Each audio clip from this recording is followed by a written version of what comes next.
Hello दोस्तों। Hello steno channel में आपका स्वागत है।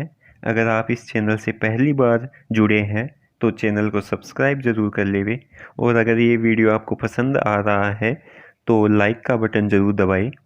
आज की जो पहली डिक्टेशन दी जा रही है उसके हार्ड वर्ड वीडियो के शुरू में दिए जा रहे हैं, जिनकी स्पीड 70 और 75 के लगभग है।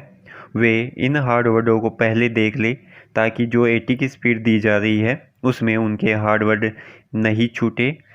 तो डिक्टेशन स्टार्ट होगी 10 सेकंड बाद।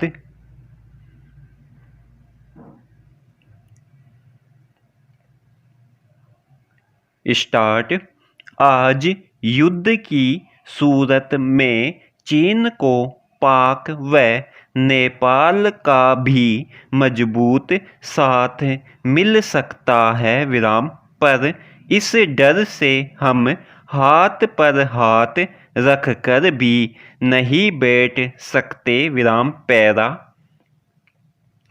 गलवान घाटी में भारतीय सैनिकों पर चीनी हमले को 4 दिन बीत गए विराम, भले सीधी भिड़ंत रुक गई हो, दोनों देशों में बातचीत जारी हो, पर भारत की दृष्टि से नतीजा सिफर ही है विराम।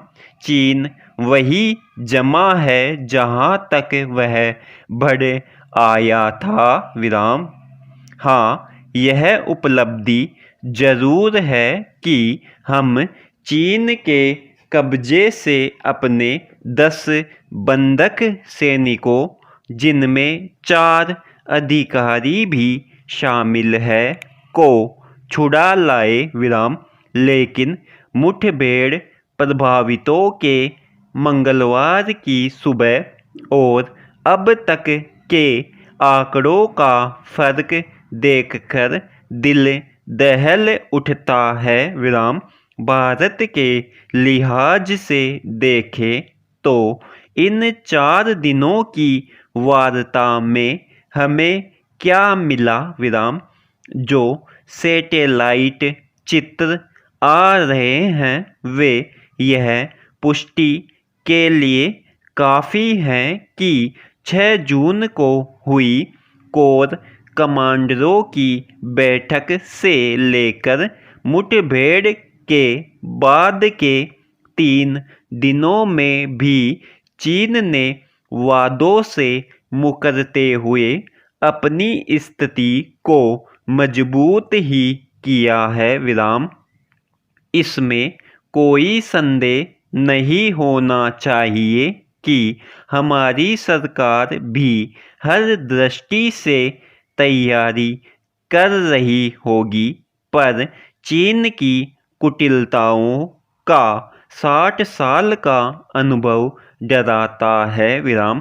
तब यह आशंका स्वाभाविक है कि बातचीत के नाम पर समय ले वह जहाँ है वही जम जाए व हम फिर अपने क्षेत्रों से हाथ मलते रह जाए विराम। आज सबसे पहली ज़रूरत चीन को पीछे भेजने की है, क्योंकि वह वास्तविक नियंत्रण रेखा के अंदर जहाँ तक आ गया है वहाँ से उसके लिए संवेदनशील इलाके में हमारी हर गतिविधि पर नज़र रखना और सरल हो गया है और उसने कई निर्माण भी कर लिए हैं विराम पैरा। 1962 में हमें अकेले चीन से लड़ना पड़ा था विराम।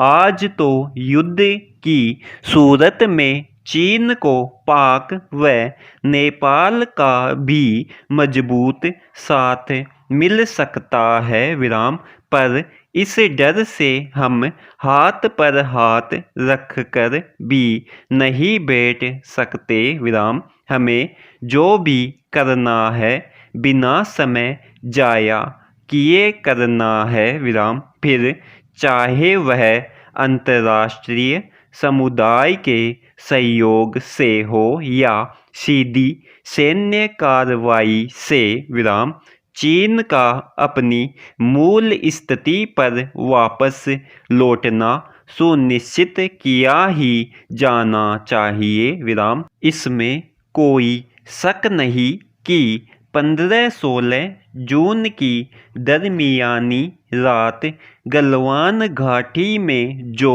हुआ उससे उसके हौसले बढ़े हुए हैं, पर यह भी सच है कि 1962 की धोखेबाजी को छोड़कर चीन ने जब जब ऐसी कोशिश की, हमारी बहादुर सेनाओं ने उसे मुंह तोड़ जवाब दिया है विराम। इस बार चूक किस स्तर पर हुई यह देखना आगे की बात है, किंतु हथियारों के इस्तेमाल पर रोक की पुरानी संधियों की वजह से ऐसा हुआ है तो यह दुखद है विराम। क्या इन संधियों में यह लिखा है कि चीन कील और तार बंधे प्राणघातक डंडे चलाए, तब भी हमारे सैनिकों को उसे समझना ही है विराम। नियम, कायदे और संधियाँ उनके लिए होती है जो उनका आदर करते हों विराम। चीन जैसे देश और उनकी सेनाओं के लिए तो रामचरितमानस में सुंदरकांड के समुद्र प्रसंग जैसा व्यवहार ही उचित है विराम। इसका परिणाम ऊसर भूमि में बीज डालने जैसा ही आएगा, यानी भय तो दिखाना होगा, चाहे व्यापार में नुकसान का या सीमा पर लड़ाई का विराम। यदि मिल जाए तो विश्व समुदाय का साथ इसे और आसान करेगा विराम। समाप्त। दोस्तों, यह डिक्टेशन 80 वर्ड पर मिनट की स्पीड में थी। अब जो नेक्स्ट डिक्टेशन दी जा रही है वह 100 वर्ड पर मिनट की स्पीड में होगी। तो डिक्टेशन स्टार्ट होगी 10 सेकंड बाद।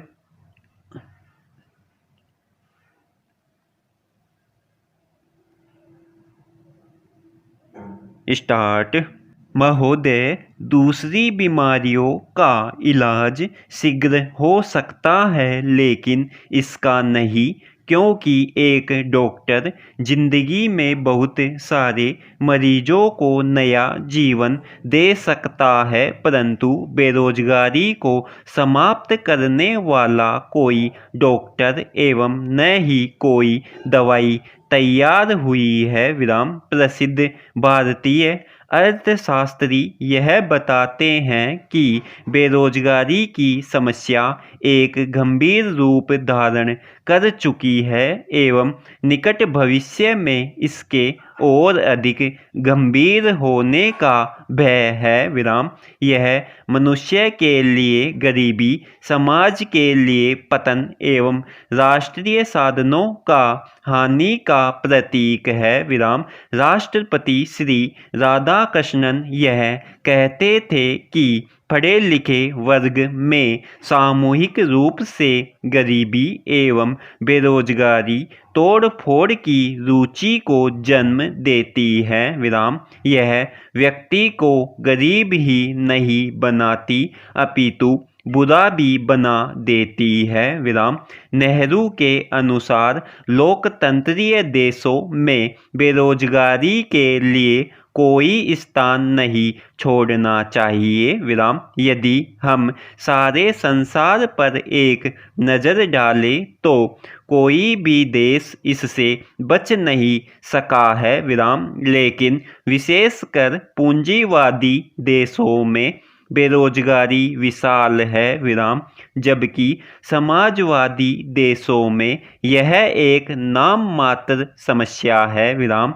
उदाहरणतः रूस ने संसार को आश्चर्य में डाला हुआ है, जिसका मुख्य कारण देश के आर्थिक साधनों के ऊपर देश की जनता का नियंत्रण है, न कि पूंजीवादी देशों की तरह किसी एक विशेष वर्ग का इसके ऊपर अधिकार है विराम।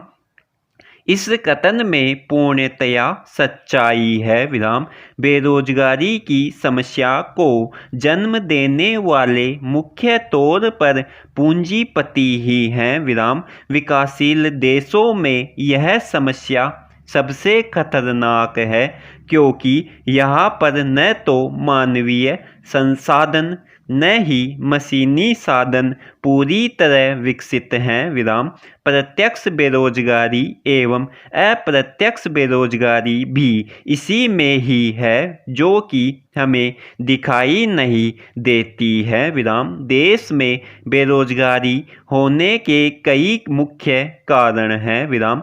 मुख्य तौर पर बढ़ रही जनसंख्या, छोटे छोटे उद्योगों का पतन, खेती एक मौसमी व्यवसाय, जाति प्रथा, राजनीतिक भ्रष्टाचार, कम बचत एवं गलत निवेश योजनाएं, दोषपूर्ण शिक्षा प्रणाली, आय की असामान्य बाँट आदि विराम। पैरा सरकार द्वारा इसको हल करने के लिए कई उपाय किए गए हैं, जो कि सरकारी किताबों तक ही सीमित हैं विराम। सच्चाई इससे मीलों दूर है विराम। यह केवल बेरोजगार विद्यार्थी जानते हैं, न तो सरकार एवं न ही समाज इसको किसी ठोस तरीके से समाप्त करने के लिए कदम उठा रही है विराम। विद्यार्थियों में बढ़ रही अनुशासनहीनता और अनैतिकता को रोकना कठिन हो रहा है विराम। समाप्त। दोस्तों, यह डिक्टेशन 100 वर्ड पर मिनट की स्पीड में थी। अगर आपको दोनों डिक्टेशन अच्छी लगी हो तो हेलो स्टेनो चैनल को सब्सक्राइब कर लेवे। धन्यवाद।